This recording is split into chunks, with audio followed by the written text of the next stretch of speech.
back to Nasdaq Trade Talks. I'm your host, Jill Malandrino, Global Markets Reporter at Nasdaq. We've been coming to you live from the 2018 Options Industry Conference in Amelia Island, Florida. Joining me is the one and only Mark Longo, CEO and founder of the Options Insider. I have to come up with a better introduction because when you have me on your show, it's like I feel like I've done the best thing I've ever done in my life. But thanks for joining us at OIC, and I want to talk about hot spots in the options industry. Tell us about Options Insider and your role in the industry. Sure, we are an options-focused media firm. Kind of says it all in the name there. We started it a little over a decade ago, which is kind of scary to think now. It's been about 11 years. In January, it was 11 years. At the time, I was coming out of the market-making space, and I was looking at the options content space. I noticed a couple of things. First off, it was very heavily retail, and B, it was very heavily high-pressure sales. The content was always used to upsell something else, and I thought we could do something different. And I came as a professional from the space. I thought I want content not just for retail, but for me, for former professionals and current professionals and traders and advisors and asset managers. So we thought we could do better creating content for all different options audiences, and also we decided let's make it free so everyone can come there, they can know they can trust our content and know that we're not trying to sell them anything. And so that was 11 years ago. At the time we were experimenting with different ways. I knew if I launched options content I can get that proverbial 60-year-old guy with $500,000 in the bank. I thought, how do we get anyone else to check out our content? At the time we were maybe a little bit ahead of the curve on this one. We thought, look, this nascent medium called podcasting seems to be pretty interesting. Right. This is pre-iPhone, pre-iTunes, really modern iTunes. And so you had to have an RSS reader to get it. It was super hardcore. But we thought, let's try that. So we created at the time what was the first options podcast. It's now grown into this network, pretty much a dozen programs covering all different aspects of the space. We also have the online presence and email and events. So it's grown into, from that early podcast, it's really grown into a full media firm all focused on the options space. Well, let's talk about the topics that you cover, because as a contributor, we cover a lot. Yes.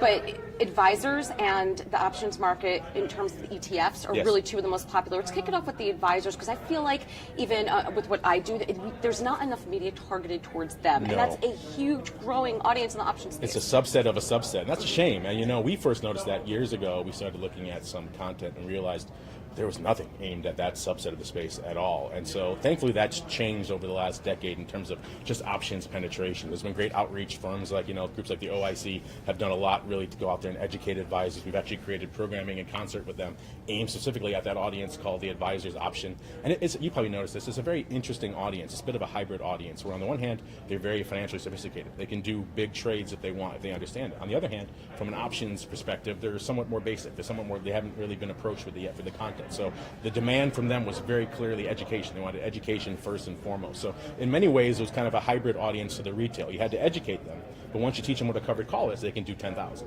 So it was a kind of an interesting hybrid audience. That's probably one of the reasons why there's not a lot of content aimed at them. It's a challenging audience to get your hands around. But once you understand that nuance, it's a great audience, and it certainly has been exploding over the last decade. Let's talk about that too in terms of sophistication. Option traders, they like to trade options on ETFs, but they're not necessarily sophisticated. Why do you think that is? Yeah, the ETF space, I think the ETF option space is kind of in many ways analogous to the advisors maybe like a decade ago where they were in terms of options wherewithal and in terms of options penetration. I mean, look at options, ETFs. Options clearly popular. They're somewhere between 50 to 70% of the daily flow. So people like trading ETF options. Yet the option sophistication within ETFs is still pretty limited. You don't see a lot of ETFs out there employing even basic strategies like covered calls or overlays. There's a handful, but nowhere that as many as there should be, quite frankly. And also, you look at a lot of the major issuers out there, very much focused on the underlying component, the ETF. Right. Understandable, that's how they get paid. But a lot of them have still yet to make the leap of having a healthy options market on their ETF will drive flow in that ETF. So there still isn't a lot of penetration in terms of options personnel, options specific people on these teams who can help speak to the flow on these products. So there still is a lot of room to grow in terms of sophistication in the ETF option space. Hopefully in this conference 5 or 10 years from now we'll be talking about ETF options the way advisors are now, where they're kind of an accepted part of the norm and the sophistication and the education is there. And that's what I was just going to ask you, where do you see the options industry 10 years from now? But let's wrap it up with what are you most excited about? Most excited about? It's funny. So much. A year ago this conference, it was kind of dire. There was no volatility, there was no volume. Fast forward a year, there's a lot of volume, there's a lot of volatility. So it's kind of interesting to see those trends. I think what most excites me, I think the ETFs, obviously the good growth and sophistication there is a big one.